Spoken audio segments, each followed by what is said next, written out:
As emerging countries, developing countries pursue aggressive growth paths, there is a moment to pause and reflect. Security concerns are alive as perhaps they've never been before, at least in recent decades. What should keep us awake at night? I'm going to pose this question to Salim Dervisoglu, who is a former Commander-in-Chief of the Turkish Navy. Thank you very much for your time.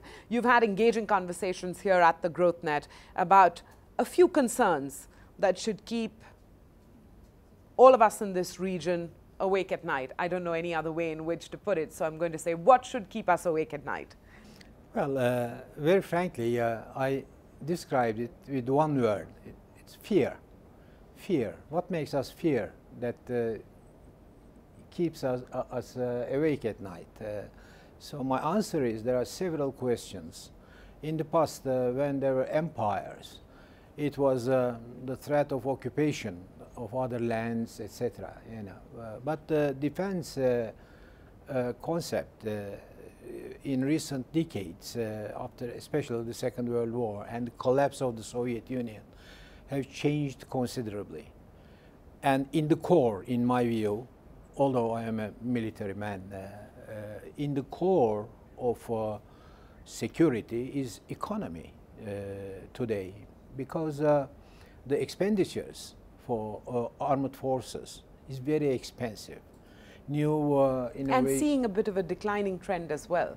Yes, because there is no point in invading any country for any other country today.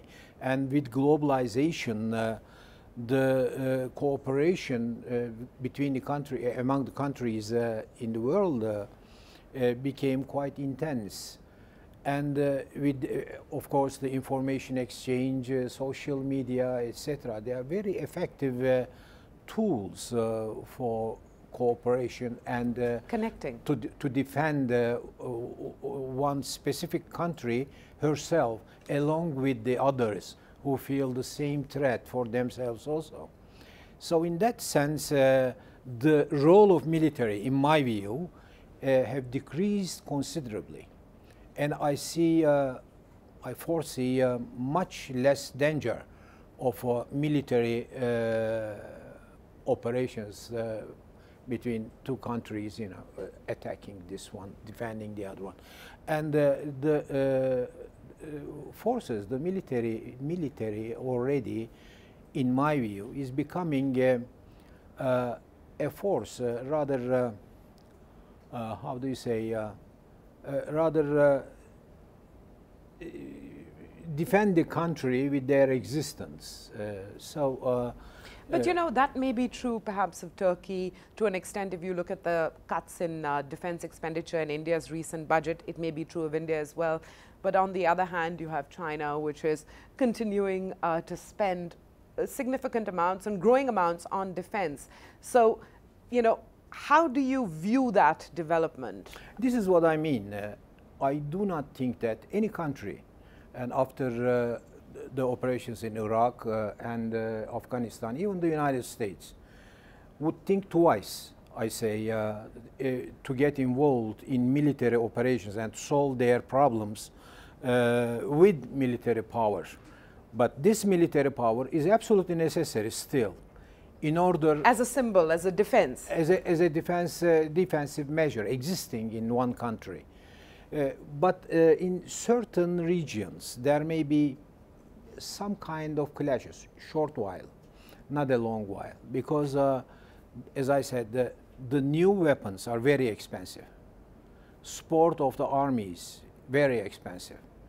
And these new sophisticated weapons, as I said yesterday, need skilled personnel, expertise, professionalism.